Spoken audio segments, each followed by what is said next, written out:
All right, 92 Pro FM, today's hit music. Davey and Barbie Joe in this afternoon, and we are joined by our very special guest. As promised last week, Troye Sivan is joining us. Hello. Thanks for having me. Welcome to Providence. Thank you. Thanks so much. Not only are Davey and I glad that you're here, but when we announced that Troye Sivan would be coming, when I tell you the fandom that exploded all over social media, and I mean, that's where you got your start as a YouTube star. Totally. I just met Franta1975, who's like a Twitter account that I've followed on Twitter for like a long time, and like we've spoken like a million times, and it's just like things like that. It's so cool to be able to come to places like this, and I'm playing a show in Boston tonight, and just it's a really surreal experience to be able to kind of come out and see people in person. So you launched a new video last Thursday, yep. wasn't it? And I read a very impressive stat that said it got 100,000 views in 15 minutes. Wow. It was insane. I ran off stage. I was in Detroit, and I ran off stage and ran onto the bus, and the music video was coming out in 15 minutes. And so I was like, I just had so much adrenaline, because I would have had adrenaline running off stage full stop, but then I ran off stage and my music video was like about to premiere, and I'm so excited about the youth video. I'm so proud of it. And so, it was just such an exciting day. It got like 1 million views in the first 24 hours, Amazing. which is like, that's never happened to me before. And it feels amazing. I have a little bone to pick about the video. How come I wasn't invited to this house party? So one of my friends texted me from Perth in Australia, and he was like, same question. He was like, I really, really wanted to be there. That looks like a really fun house party. And I'm really glad, because to be honest, on the day, it was like I don't know if you've ever been to a music video shoot before, but it's like we had like 8 hours or something like that to shoot the entire video. And so it's pretty intense and like hectic. But the cast and everyone was like so chill, and we all had a actually really genuinely good time. And I think that vibe comes across in the video completely. Everyone was just like really enjoying themselves. It totally does, because, when I saw the video, it looked like just a bunch of regular people having a good time at a house party. Mm-hmm. You had the room filled with, it just looked like normal people having a good time. There weren't like celebrity-ish, I'd say like actors and all the beautiful people, and not that you guys aren't beautiful, but it just looked like a bunch of kids having a good time. Yeah, there was all different kinds of beautiful there, I think, which was something that I definitely wanted to make sure was just that, like, I don't know, I wanted it to feel real, and I wanted it to I met some of those people for the first time that day, and we hit it off. Like, it was a really, really fun day. I was bummed when I had to leave.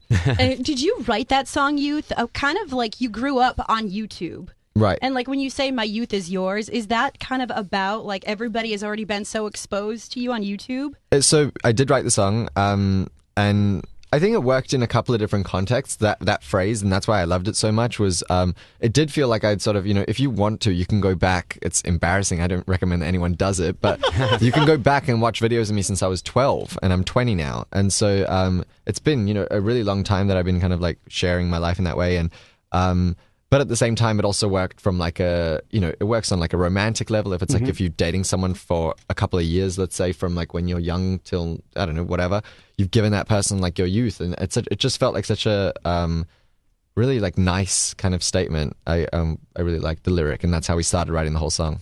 Where did you shoot the video?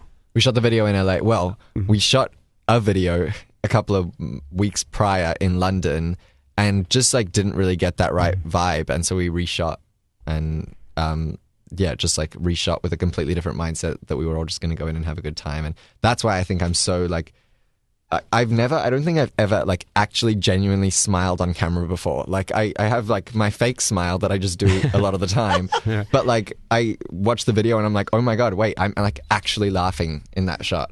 And it felt good to be able to like capture that, and I attribute all of that to the director as well, Malia James. She was amazing. So, your album that's out now, Blue Neighborhood, it's got a lot of tracks on it, and as I was told earlier, a bonus track if you get it at Target, and you didn't start out with full albums though, did you? No, yeah, I released 2 EPs before this with my record label, and 1 EP that I just like made at home, and yeah, I don't know.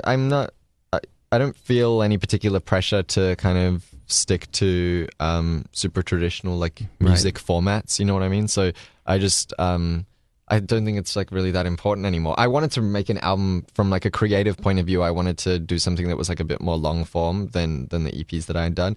But like now that I've done it, I don't know if I'll necessarily do it again in a hurry. Like I might just do, you know, another EP, or I don't know, maybe I will do another album. I really have no idea, but I don't think it's like as important to stick to those formats as it was. Do you have a lot of songs like in the queue waiting, or is this all the culmination of just about everything that you have right now? And do you continually It's a write? culmination. I mean, I'm like writing a little bit now, and not necessarily for myself though. I want to, like, one of my really big goals in life is to just be like a big pop writer for other artists and stuff like that. And so, yeah, you know, I'm doing a bit of that, and but yeah, most of the stuff, it's like I've written so many songs, and then I just like pick the ones that I really, really like and put them on the album. And then since we put the album out, I haven't been doing much writing, but I'm excited to get back into it. If you could pick another artist to write for right now, who would be your dream artist to write for? Well, I feel like 1989 is like starting to kind of, you know, like it's been, I think she released that in like December of 2014 or something. So it's been, you know, a while. Hoping that Taylor Swift's going to be back in the studio soon, and maybe will give me a call. That would be pretty cool. Well, she could be listening because she does have a house here. So she has a house in Rhode Island. We're like broadcasting directly to her house. A house party that we've never been invited to. Yeah, no, those always get lost in the mail for some reason. Mostly in the summer. Do you find that like the transition from being like this social media wonder to like pop star, like getting up on stage and performing live, has that been a big transition for you, like being a showman and a performer on stage? So I still, you know, I still feel like 1000% like I'm just a social media kid. You know what I mean? Like that's definitely something that I still identify with. But in general, I would say, yeah, performing live and making it translate to a live show was probably like the most challenging thing I've ever had to do, and just like figuring out who I am as like a performer. You know what I mean? I did a lot of singing live when I was a little kid, but I have like pretty bad stage fright. I get really nervous, and I used to just like stand completely still and sing, and like not touch the microphone ever, and just like close my eyes a lot so that I didn't have to like look at the crowd and everything. And slowly but surely I've been getting more and more comfortable. I played my first show maybe like 6 months ago now, and now I'm sort of like just over halfway through this US tour, and you know, played my biggest show ever a couple of weeks ago in Oakland. It was like 2,800 people, which was like, for me, the biggest deal ever. And I'm having such a good time. And it's now been like 3 days since I played my last show, and I feel like it's been months. I'm like excited to get back on stage. Have you been to the States before? I have, yeah. I've been a couple times, but like a bunch of times actually. Yeah, I've spent a lot of time in LA, and yeah. You did the Ellen show. I did Ellen. I saw you on Ellen. Did Fallon. Yeah, a lot of stuff. You know, it's funny. You post all these either spontaneous YouTube videos all the time, or, you know, I don't know if they're planned out. Are they scheduled? What's the longest you've gone, like a withdrawal, without posting on social media, or the longest you can go without? Without posting at all, I did a week one time where I went offline, and it was like just before I was announcing my last EP, and yeah, it was so weird and hard, and I didn't really like it that much. I mean, it gave me, I guess, some clarity and some, like, I don't know, some space in my brain, but I just really enjoy it. That's why I do it. You know, I love social media, and I go through, you know, ups and downs of like phases where I'm like super, super active, and then I'll maybe be at home with my family and like will not, you know, be on that much because I'm just like enjoying my family time or whatever. But yeah, it's like the best thing in the world to have. What is family time like for you now? I mean, I was thinking, like, after you take over Australia, and then what happens is you get phone calls and people start to notice you, and then you have to leave, and then you go away for long stretches of time, and then you come back. What is it like when you come back home? To be honest, I'm not going to say no one cares where I live, but it feels that way, which is like the best thing in the world. Yeah. You know, I think everyone's really excited for me and proud of me where I'm from and everything, which is an amazing feeling. But at the same time, I've like grown up in this very, very tight-knit community that I still feel very, very, very much like the same exact person as I always have. And that's the most like comforting thing in the world for me. I have the same 4 best friends that I've had since I was 2. And yeah, I guess I'm just like, the only thing is that I'm not home as much as I was. This is already, I think this trip is like the longest stretch that I've ever been away from home. And yeah, I'm gonna go back in I'll be back home in I think 3 weeks, and I'll spend some time at home for a little bit before I go off to Europe.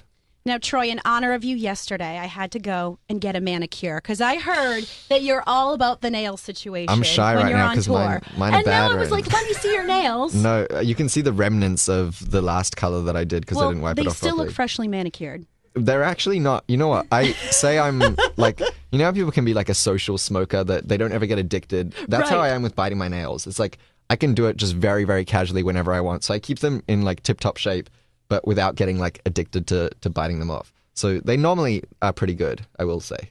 But don't you have this routine for every show you do a different color? I or did you that do, last nail tour. Art? I love painting my nails mostly for the process. It's so relaxing to me to do, but and I'm getting really, really good at it, and that's very satisfying. But yeah, I haven't been doing it every show, just every now and then if I feel like it. If I feel like just like decompressing a little bit, I'll sit backstage and paint my nails. Well, you'll have your crew and everyone else wanting you to do their nails. Yeah. If you're too good. Well, so I used don't to be have to too get good. I used to have to get people to do my right hand because I couldn't, but now I can do it. Yeah. I'm getting better. So, we got a lot of fangirls in the room here today, and I'm curious, like one celebrity that you've met or you haven't met that if you were to meet them, you might go fangirl crazy. Like or maybe you've reacted that way before. There's been this one person that you just couldn't help yourself. I'm really good at internalizing it. Like I manage somehow to keep my cool most of the time. I've yet to meet anyone I think that I've like not been able to speak or anything like that. I think it's a bit embarrassing because I know I have a feeling one day that I'm going to meet Lorde, and I've spoken about her so much, like in interviews and stuff like that, and I know that she's seen that because she's like responded to some of it and stuff like that, and she seems absolutely lovely, but I'm just like so incredibly embarrassed about how much I've gushed about her, and so I'm like kind of not looking forward to being in that awkward position where it's like, hi, yeah, I'm like the kid who talks about you on the internet all the time. Has she tweeted at you? She's like favorited my tweets before. She has tweeted at me before, yeah. But we've never met, and yeah, I don't know. I'm just like, I'm I've seen kind of a lot of nervous. celebrities tweet at you, like Adele. Well, that was a whole thing. She basically she did a show in New York. Oh, no, sorry, I did a show in New York, and before I went on, Hello had like just come out, and they were playing Hello over the house speakers or whatever, and the crowd started like bellowing the lyrics to Hello, and it literally had been out like one day, and someone filmed it, and Adele managed to get her hands on that footage somehow, and she like posted it to Instagram, and she was like, just saw this at a Troye Sivan gig or whatever, and like she said in an interview afterwards that was like the thing that made her want to go back on tour. So that's the thing that I'm like claiming for the rest of my life is that I personally am responsible for Adele touring. Those are bragging rights, my Yeah. friend. All right, we do something here at Pro FM. Our girl Jessica Midday started. It's called the Fast Five. Cool. So I'm going to give you 2 options, 5 questions. So for example, if I said Selena Gomez or Taylor Swift, you're going with? Whoa, Taylor Swift. Okay, Yeah. easy, right? Controversial. All right, so here we I go. have not seen I'm going to these get yet. myself in trouble. No, they're not like that. YouTube star or pop star? For myself? Or? Yes, for It's you. all you. Oh, God. I don't know. Pop star, if I had to. I guess. Okay. If I had to only pick one. We like that. Yeah, All that's right, fine. so sushi or mac and cheese? Oh. I heard you like both. Yeah. Yeah, those are like my 2 favorite foods. This is stressful. If they were sitting right in Sushi, front of you. sushi. all right. Oh, yeah, I'd go on a sushi date with you anytime, Nice. Troy. All right, Thanks. new jeans or old jeans? Old jeans. I never get new jeans. Okay, vlogging or tweeting? Tweeting. Tweeting. And then finally, nail polish or piercings? Whoa. Oh. I've got a nose ring and it's new. I didn't enjoy that experience at all. So, I mean, I like having the ring, but I did not enjoy the piercing process. So I would say nail polish. Okay. It's funny because I noticed the nose ring in your video for a split second, and then the next shot, it's out of there. And I'm like, so wait a second. Is that his nose ring? Does he have one? Is it a fake one? No, yeah, it's a real nose ring. I got home from like touring last year and everything, and just last year was a really big year for me as far as, I released an EP and an album, did my first ever tour, and I was like, I just done Fallon and stuff like that. And I got home to Australia, and I just think I needed to like do something crazy just to kind of like, as like a stress relief, from the last year or whatever. And so I didn't tell like my managers.